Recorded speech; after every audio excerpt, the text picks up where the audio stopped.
ताई नमस्कार. काय सांगाल? आता लोकसभा निवडणूक आटोपलेली आहे. आपण प्रचारामध्ये पाचोरा बडगावमध्ये महाविकास आघाडीची धुरा सांभाळली. एकंदरीत कसा अनुभव होता? जळगाव लोकसभेच्या प्रचारासाठी गेल्या 15 ते 20 दिवसापासून आम्ही पाचोरा भडगाव मतदारसंघामध्ये प्रचाराची रणधुमाळी चालू होती आणि या 15 ते 20 दिवसामध्ये अत्यंत चांगला असा अनुभव आम्हाला आलेला आहे.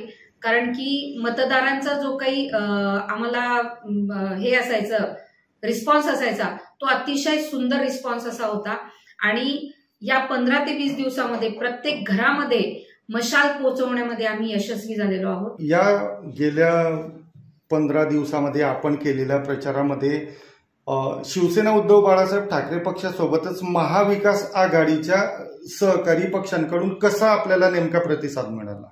अगदी उत्कृष्ट प्रतिसाद मिळाला. आम्ही अगदी पहिल्या दिवसापासून महाविकास आघाडीतले सगळे म्हणजे जवळजवळ काँग्रेस, राष्ट्रवादी आणि शिवसेना उद्धव बाळासाहेब ठाकरे तिन्ही पक्षांचे आम्ही पहिल्या दिवसापासून सोबतच अगदी पाचोरा भडगाव तालुका म्हणजे पूर्ण पाचोरा भडगाव मतदारसंघात आम्ही सगळ्यांनी सोबत प्रचार केला. अगदी सकाळी आम्ही 7 वाजेला प्रचार सुरू करायचो.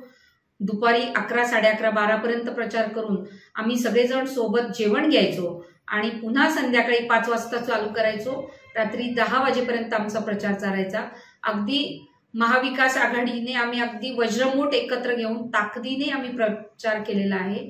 अगदी चांगला बॉन्डिंग आमचं या निवडणुकीच्या माध्यमातून एकमेकांशी झालेलं आहे. या प्रचार फेरीमध्ये स्वतः करणदादा पाटील आपल्यासोबत किती वेळेस साधारणतः सहभागी झाले आणि ते मतदारांचा आपल्याला शहरी आणि ग्रामीण भागामध्ये नेमका प्रतिसाद मतदारांचा कसा मिळाला? करणदादा पाटील यांना खरं बघायला गेलं तर लोकसभा मतदारसंघ हा मोठा आहे. 6-7 तालुके त्यांना फिरायचे होते. त्याच्यामुळे आमच्याकडे फक्त 2 दिवस त्यांनी दिले आणि या 2 दिवसामध्ये आम्ही 1 दिवस ग्रामीण फिरलो आणि 1 दिवस शहरात असे 2 दिवस फक्त दिलेले आहे. पण या 2 दिवसात आम्हाला ग्रामीण भागातून खूप चांगला असा प्रतिसाद मिळालेला आहे. कारण की केंद्राच्या काही धोरणांमुळे शेतकरी नाराज आहे, तरुण वर्ग नाराज आहे. त्यामुळे एक संतापाची लाट बऱ्यापैकी आहे. त्यामुळे आम्हाला ग्रामीण भागातून अतिशय उत्तम असा प्रतिसाद मिळाला आणि शहरात देखील शहरामध्ये ग्रामीण भागातली बरीचशी पब्लिक राहायला असते, वास्तव्यास असते. त्यामुळे शहरी भागातूनही आम्हाला चांगला रिस्पॉन्स मिळालेला आहे. आपल्या मतदारसंघामधून आपले जे उमेदवार आहे करणदादा पाटील यांना नेमका कितीचं मताधिक्य मिळणार? बघा, आता मतदारांचं मत जे आहे ते आपल्या ईव्हीएम मशीन मध्ये गेलेलं आहे.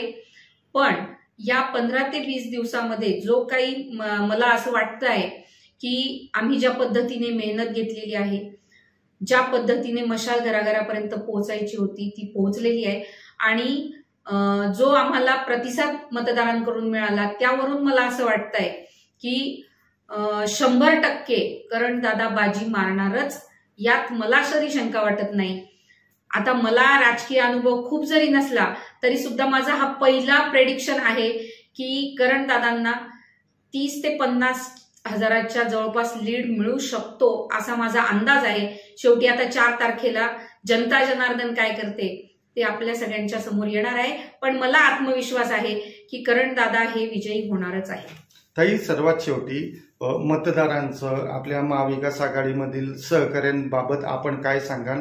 ऋणनिर्देश कसे व्यक्त करा? खरं तर 15 ते 20 दिवस आमच्या पूर्ण महाविकास आघाडीतले सर्व पदाधिकारी, सर्व कार्यकर्ते यांनी कुणालाही जास्त बोलवायचं कामही पडलं नाही. अगदी आमचं आदल्या दिवशी शेड्यूल जायचं.